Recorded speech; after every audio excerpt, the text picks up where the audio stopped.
ensuite le premier, Cyril Fortin de Montabimo. Il est là.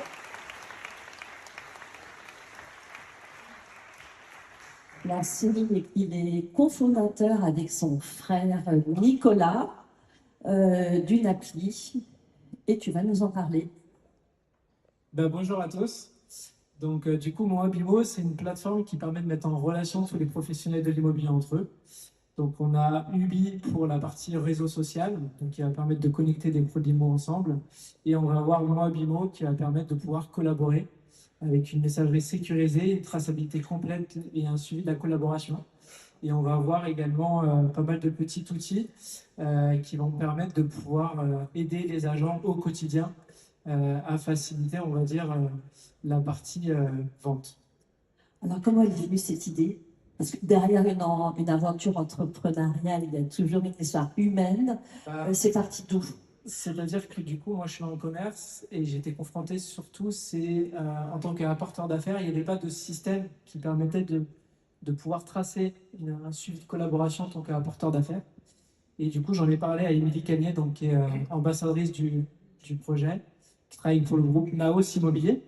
Et on lui a soumis l'idée avec Nico, donc mon grand frère qui est fondateur. Et suite à ça, on est parti de ce constat-là. Et on en a créé Montabimo, donc au 1er janvier. Au 1er janvier, on est fin juin, ça fait 6 mois. Donc, tout reste à faire. C'est quoi la suite? C'est ça. Donc la suite, donc, au 18 avril, on a lancé Ubi, donc le premier réseau social pour les pros de l'IMO. Donc à ce jour, on a 130 agents qui sont connectés sur la plateforme, 180 biens qui sont du coup sur la plateforme. Ça représente environ 50 millions d'euros. Et du coup, on est assez content pour le coup. Stéphane, qu'est-ce que tu donnes comme conseil à Cyril? D'abord, bravo pour l'initiative, parce qu'il faut toujours encourager des initiatives de ce type-là. Vous pouvez l'applaudir, parce que c'est pas facile de venir faire ça. Moi, je recommande très modestement, parce que je n'ai pas de conseils à donner, mais c'est de rester en permanence connecté à l'industrie. Et pour ça, il y a des endroits pour le faire, il y a des associations pour le faire. On a une trampoline qu'on porte ici, mais avec un certain nombre de gens qui sont dans la salle, il faut tout le temps rester connecté à l'industrie, parce qu'en fait, ce que tu vas inventer va venir de cette industrie-là. C'est quand tu travailles avec eux au quotidien que tu peux forcément répondre à leurs besoins. La deuxième, c'est de venir sur Rent en novembre. Ça, je crois que c'est avec grand plaisir. Angélique, qu'est-ce que je te laisse remettre le prix à Cyril et puis tant attendu. Tant attendu. Et peut-être un conseil? Je suis assez en phase avec le conseil qui vient d'être donné. Je pense qu'il faut rester connecté au terrain et aux gens à qui on adresse son produit. Donc ça, c'est majeur.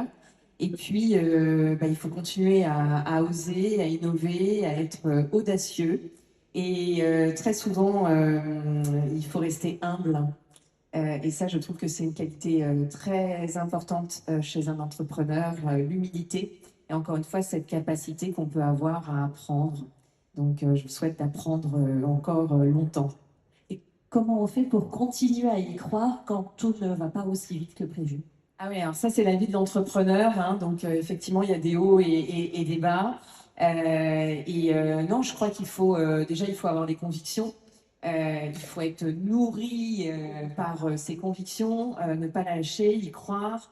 Il faut faire attention aussi à se dépolluer parfois de certaines personnes, certains environnements voilà, qui ne sont pas encourageants. Donc, il faut s'entourer d'ondes positives pour pouvoir continuer à aller de l'avant et se dire que, en fait, on apprend plus dans un échec que dans 10 réussites. Et je dis toujours, c'est 90% de travail, 10% de talent. Donc, quand on travaille et qu'on a cette humilité de regarder ce qu'on n'a pas réussi et de reprendre et de recommencer, au bout de la route, il y a une réussite. Et donc, ça, c'est important à ne pas lâcher. Merci et bravo. Pour finir, on a rencontré pas mal de personnes depuis le début du projet et on a toujours été bien reçus avec beaucoup de bienveillance. Donc, merci.